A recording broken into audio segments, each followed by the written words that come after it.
मंचाश्रित आज की सभा के मुख्य अतिथि श्री श्रीधर सर, प्राचार्य महोदय, सागरिका मैडम जी, उप प्राचार्य चंद्रियन सर और मेरे साथी अध्यापक अध्यापिका गण और मेरे प्यारे छात्र छात्राओं को सर्वप्रथम 74वें गणतंत्र दिवस की शुभकामनाएं देता हूं। आज गणतंत्र दिवस है और ये सारा हिंदुस्तान इसको बड़े धूमधाम से मनाते हैं, क्योंकि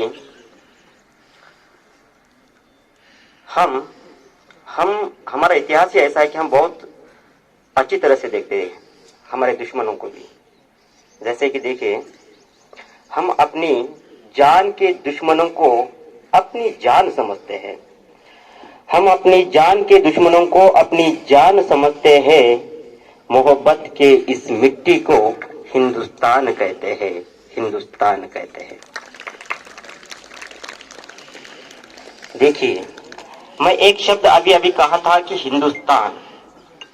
मैं इस हिंदुस्तान के शब्द को समझने के लिए, समझाने के लिए और इसके अतीत में जाना चाहता हूं। आपको मालूम है कि केवल हिंदुस्तान मतलब सिर्फ हिंदू ही इस देश में नहीं रहते,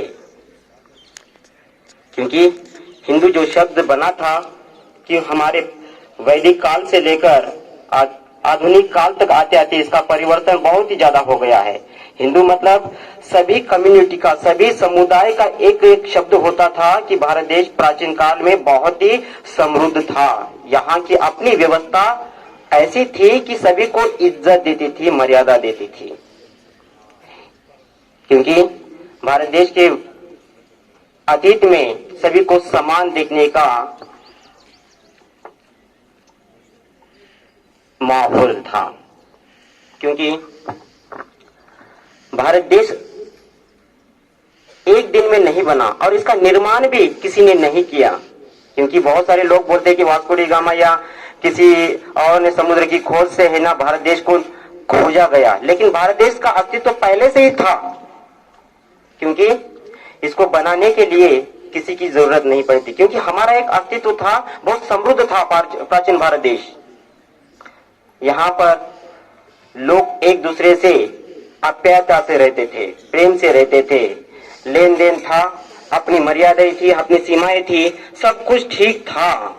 लेकिन इसके बावजूद भी भारत देश 200 साल ब्रिटिश वालों का गुलाम बन गया। मतलब कुछ ना कुछ ऐसी कोई एक बात थी, कुछ ना कुछ एक ऐसी हमारे पास कमजोरी थी जिससे हमें झुकना पड़ा था। वो क्या कमजोरी थी? समृद्धि थी, वैभव था, ऐशो आराम था। दुनिया उस समय प्राचीन भारत देश को देख रही थी। आज का अमेरिका भी, आज का चीन भी भारत देश के सामने घुटने टेक रहा था उस समय। तो क्या कारण था कि क्या कमजोरी थी कि भारत देश गुलाम बन गया? इसको समझने की जरूरत थी। देखिए, वो कमजोरी ये थी कि हमारे पास अपने बनाए हुए नियम नहीं थे, क्योंकि सभी को समान तो देखते थे, लेकिन हमारे पास अपने बनाए हुए नियम नहीं थे।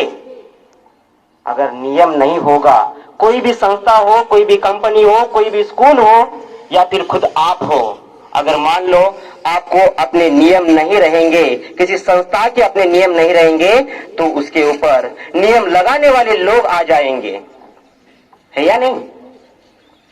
क्योंकि ये ऐसा ही हुआ। सभी को अच्छी तरह से देखते थे, सुख समृद्धि से देखते थे, अतिथि देवो भव बोलते थे। अतिथि की तरह आ गए और हमारे जो कमजोरी का फायदा उठाए, 200 साल तक हमारे ऊपर राज किए। कारण यही था कि हमारे पास नियम नहीं थे। और जब हम 200 साल तक उनकी गुलामगिरी को सहते गए, सहते चले गए, बहुत ही ज्यादा सहन किया। जब 200 साल के बाद ऐसे ऐसे भारत देश का जो बहुत ही, ऐसे नहीं कि हम बहुत साधु संतों का ही देश है, वीर पुरुषों का है, वीरांगनाओं का देश है, तो वीरांगनाएं हमारे यहाँ पर जन्म लिए है, वीर पुरुष का भी जन्म हुआ है, तो इस देश में जो लोग अतिथि के रूप में आए थे उनका तो जाना तो तय ही था, लेकिन जाते जाते उनको 200 साल का समय तो लग ही गया है। जब 200 साल के बाद जब भारत देश हमारे क्रांतिकारी लीडर्स के कारण, हमारे वीरों के कारण, हमारे वीरांगनाओं के बलिदानों के कारण भारत देश आजाद हुआ, तो हमारी सबसे पहली बात ये थी कि देखो 1947 को जब भारत देश आजाद हुआ, सिर्फ आजाद ही हुआ था, फिर भी उस समय भी हमारे पास नियम नहीं थे, कानून नहीं था, तो किस प्रकार चलाया जाना चाहिए। लोग तो कह रहे थे कि भारत देश आजाद हुआ, लेकिन ये ज्यादा दिन तक आजादी टिकने वाली नहीं है, क्योंकि भारत देश अनेकता में एकता का महत्व रखता है। यहाँ पर देखो, हर देश से अलग हमारा देश है। यहाँ पर सिख है, हिंदू है, मुस्लिम है, ईसाई है, और सबसे बड़ी बात है कि यहाँ पर कास्ट सिस्टम है, हिंदू में ही, मुसलमान में भी, सिख में और ईसाई में। तो ये जो देश है, इतनी सारी वेराइटीज इसमें है, तो ज्यादा दिन टिकेगा नहीं ये भारत देश, ऐसा वो सोच रहे थे, और कुछ ना कुछ दूसरे लोग यहाँ पर आके राज करेंगे। ये आजादी ज्यादा दिन टिकने वाली नहीं थी, इसको पहले ही मन लोग हंस रहे थे, लेकिन ऐसा नहीं हुआ, क्योंकि हम उस गुलामगिरी, उस मुसीबत को, उस कमजोरी को हम झेला था 200 साल तक। इसलिए जब हम जितना कमजोर हो जाते हैं उतना ही ताकतवर बनकर उभर कर आते हैं। ठीक उसी तरह हमारे पढ़े लिखे लोगों ने नियम की ऐसी व्यवस्था बना दी जिसको हम संविधान कहते हैं। डॉक्टर भीमराव रामजी अंबेडकर ने लगभग, मतलब उनकी कमेटी ने, उनके उस कमेटी के कर्णधार थे, कैप्टन थे, कौन? अंबेडकर। लगभग 2 साल 11 महीने 18 दिन तक कड़ी मेहनत के बाद भारत देश का और इस दुनिया का सबसे बड़ा लिखित रूप में संविधान लिखा। और ये संविधान लिखा मतलब क्या है? सारे नियम हैं, जो नियम प्राचीन भारत देश में हमारे पास नहीं थे, वही सारे नियम इस संविधान में लागू कर दिए, और जिससे दुनिया क्या किसी और देश की है ना हिम्मत नहीं है कि भारत देश को गुलाम रखने की जो सोच भी रख सके।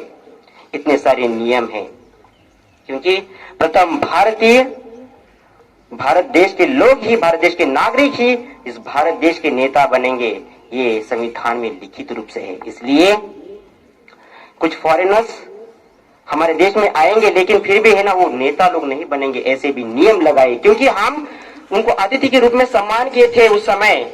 तो क्या हुआ कि उसका नतीजा हमें भुगतना पड़ा।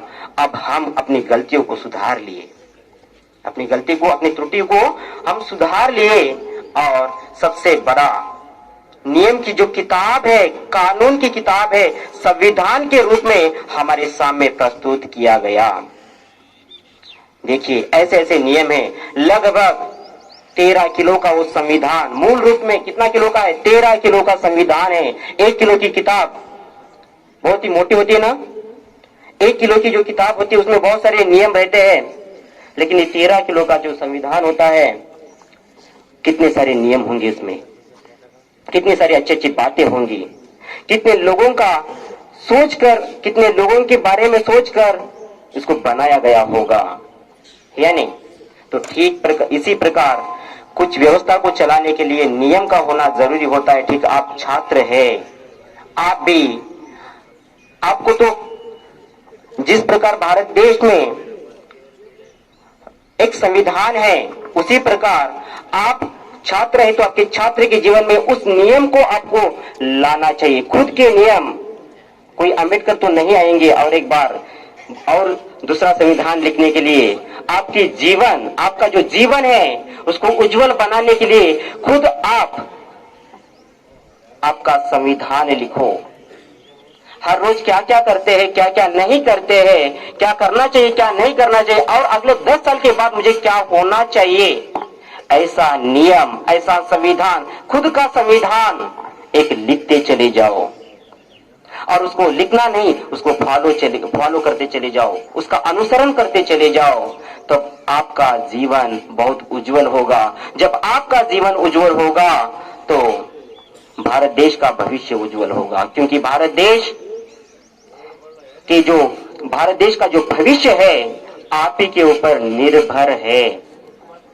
क्योंकि आज के अब छोटे छोटे बच्चे ही कल के नागरिक बनने वाले हैं। तो आपके हाथ में अगर देश का भविष्य है तो आपको यह समझना चाहिए आप भारत देश के युवा है। अगर भारत देश के हित के लिए युवाओं का योगदान होना बहुत ही जरूरी होता है। क्योंकि युवा को छोड़कर या फिर जो वृद्ध लोग हैं हमारे बड़ों का सपोर्ट चाहिए, और युवाओं की शक्ति अगर मिल गई तो भारत देश के विकास को रोकने के लिए कोई शक्ति दुनिया की कुछ काम नहीं करने वाली है। कोई भी हमें नहीं रोक पाता। और हमें क्या करना चाहिए कि भारत देश को अग्रसर मतलब उसके विकास में आपका योगदान बहुत ही जरूरी है। और हमारे क्रांतिकारी लीडर्स को हम उनके बलिदानों को और उनके नियमों को फॉलो करते हुए भारत देश को एक अच्छी गति के साथ आप आगे रखने की कोशिश करते रहेंगे, ऐसा मैं आशा व्यक्त करता हूं। और ये 2 शब्द मुझे बोलने के लिए जो अवसर दिया उनके लिए मैं उनके प्रति मैं आभारी रहूंगा। धन्यवाद। जय हिंद, जय भारत।